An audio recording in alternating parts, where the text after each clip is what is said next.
Incredible game. Genuinely incredible game. It was so good that, obviously, as you know, I have my allegiances to Newcastle. Even in spite of that, I was there going, this is an unbelievable game of football for the neutral. It was incredible. Yeah, I completely agree. It was a smashing game of football. Like, there's no two ways around it. It was pulsating. It was everything that you want from that sort of encounter, that sort of clash.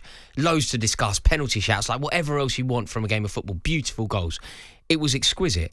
Where I think we potentially differ, but I feel like my opinion is different to the vast majority of people in the public football consciousness, is that it was a good result. Is it a good point for Liverpool, or points dropped? No, this is it. Ollie, it's an excellent point.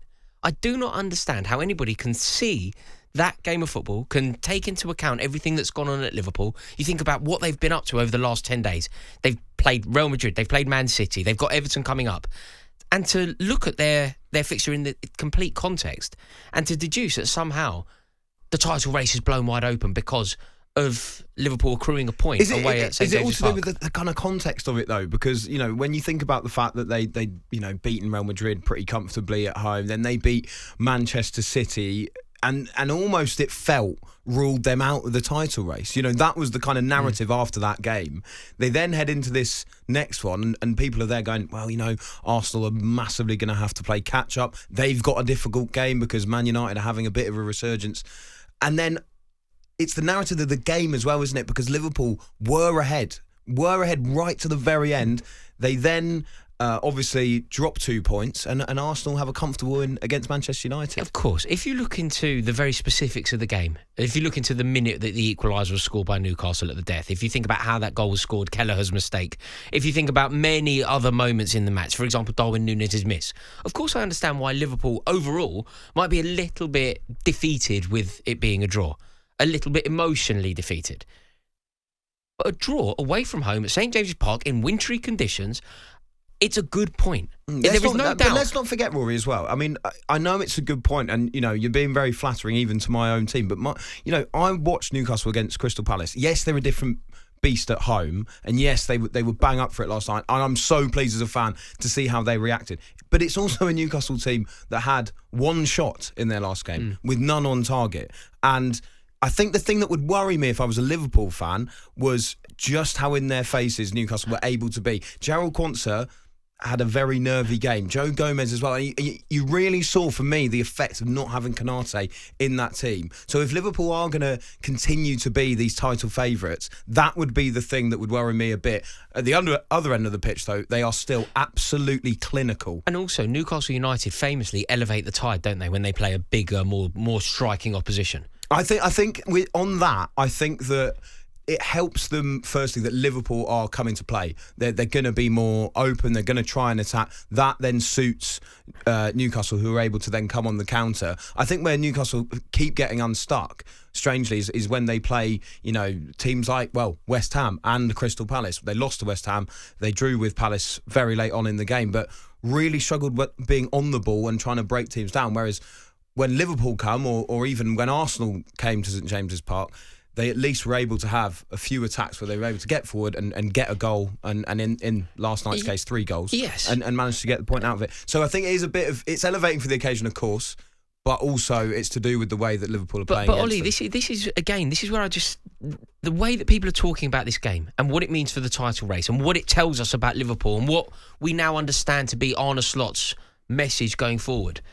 I don't think we've learned anything. I really don't. I think ultimately Liverpool aren't going to win every game this season. They currently sit on about a 90-point win ratio.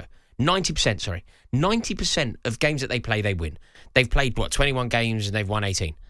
That is unbelievable. Truly, truly dazzling statistic.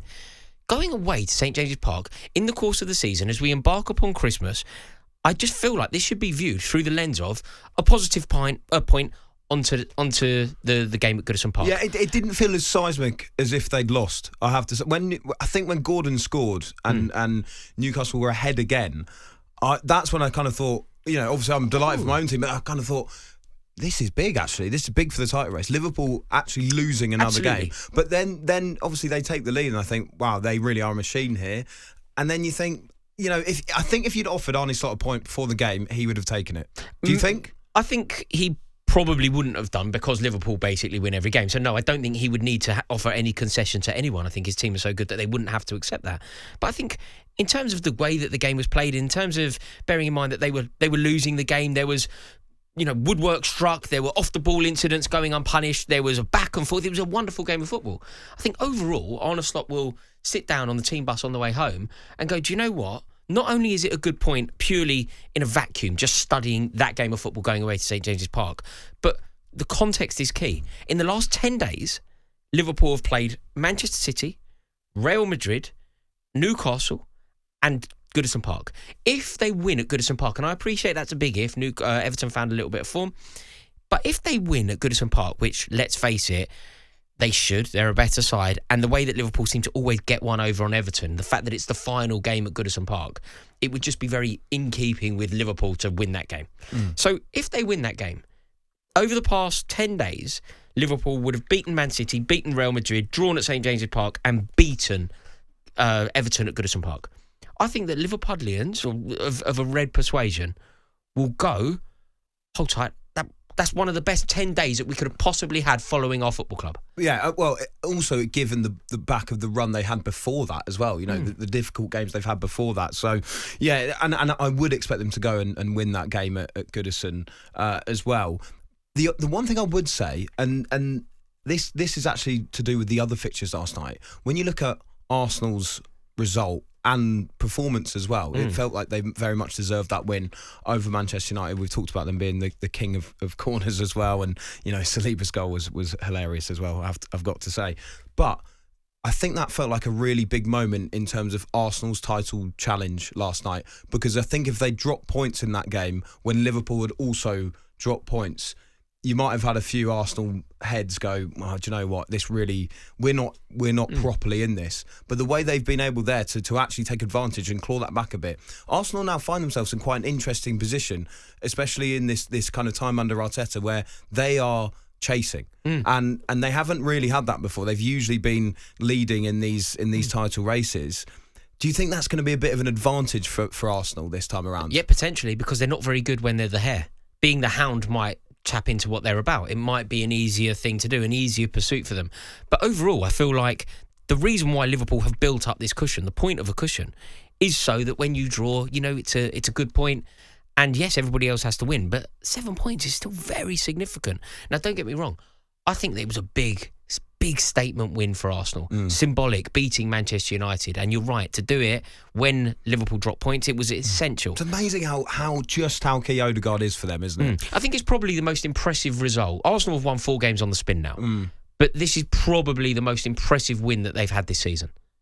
Yeah, I'd argue. Yeah, you're probably right. Because winning ugly is way more it's way more impressive to beat Manchester United via 2 set pieces, scrambling the ball in, fighting for their life a bit, and ultimately bullying Manchester United. It's far more impressive and far more meaningful to do that than slap West Ham, slap 5 past West Ham. That's when everything's going well. Beating Manchester United in those circumstances and winning ugly. It's got to be the best win edge now, haven't they? Yeah, they have, and it's going to be interesting to see, when we get to the business end of this season, how much of that experience of being in these races is going to count. Because let's not forget, there's been a lot of those Liverpool players in races like this before in the years under Jurgen Klopp as well. Are we going to completely avoid talking about your Chelsea, Rory, and the fact that they're in the title race? Yeah, I don't. They're in it. Come on, they are. Well, it depends. I think that the definition of are you in the title race has to be, are you capable of winning the league?